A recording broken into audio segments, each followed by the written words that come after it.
តម្លៃខំ9,000មកដកយករថយន្ត Toyota Vios ឆ្នាំ2011មួយគ្រឿងនេះបងប្អូនតោះឥឡូវមកមើលថាវាមានលក្ខណៈពិសេសខ្លះទី1បងប្អូនមើលទៅលើផែនឡានទៅលើទឹកថ្នាំទៅលើចង្គៀងទៅលើប៉ាណាគឺវាស៊ីគ្នាមែនតើបងប្អូនស្អាតទៅស័ក្តិសមហើយទី2ទៅលើពណ៌របស់វាបងប្អូនពណ៌វាគឺជាពណ៌ដែលពេញនិយមពណ៌កណ្ដៅប្រមេះនេះគឺបងប្អូនប្រើបានគ្រប់វ័យតាំងវ័យចាស់វ័យក្មេងគឺប្រើប្រាស់សស្អាតមែនតើហើយអត់ងាយប្រឡាក់ទេបងប្អូនយកទៅប្រើប្រាស់ទៅមិនខុសទេបាទហើយទី3គឺតកតងនឹងការរៀបចំសម្រាប់ការរៀបចំគឺយើងបែបរៀបចំបែបសង្តានជូនបងប្អូនបាទទី1យើងធ្វើការបិទទៅលើ UV និងការរៀបចំខាងក្នុងហើយរថយន្តដែលចេញពីការ៉ាថប់អូតូយើងខ្ញុំគឺមានការ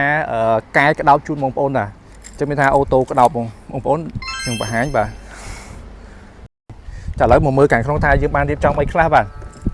ចឹងខាងក្នុងសម្រាប់តម្លៃមកក្រុម 9,000 នេះគឺយើងមាននៅដេសំពូកអូខេគឺបងប្អូនឃើញ sticker ដើម្បីកុំឲ្យប្រឡាក់អញ្ចឹងណាហើយមានការបំពាក់ជាមួយនឹងញ៉ែ Android កម្រាលតាប់ឡូអី3បាទនិយាយទៅការរៀបចំប៉ុណ្ណេះតម្លៃប៉ុណ្ណឹងគឺសមរម្យមែនតើបងប្អូនយកទៅប្រើប្រាស់បាទអូខេអញ្ចឹងបងប្អូនដែលមានចំណាប់អារម្មណ៍ទៅលើរថយន្តមួយគ្រឿងនេះបាទឆ្នាំ2011ពណ៌កណ្ដោប្រមេះហើយតម្លៃក្រោម 9,000 បាទតម្លៃនេះគឺពិសេសមែនតើបងប្អូនចាប់អារម្មណ៍អាចអញ្ជើញមកបានដែរទីតាំងរបស់យើងគឺនៅទល់មុខនឹងសាលាសង្កាត់ខាងក្នុងខណ្ឌសែនសុខបាទអញ្ចឹងនឿនបងប្អូនប្រយ័ត្នគេយក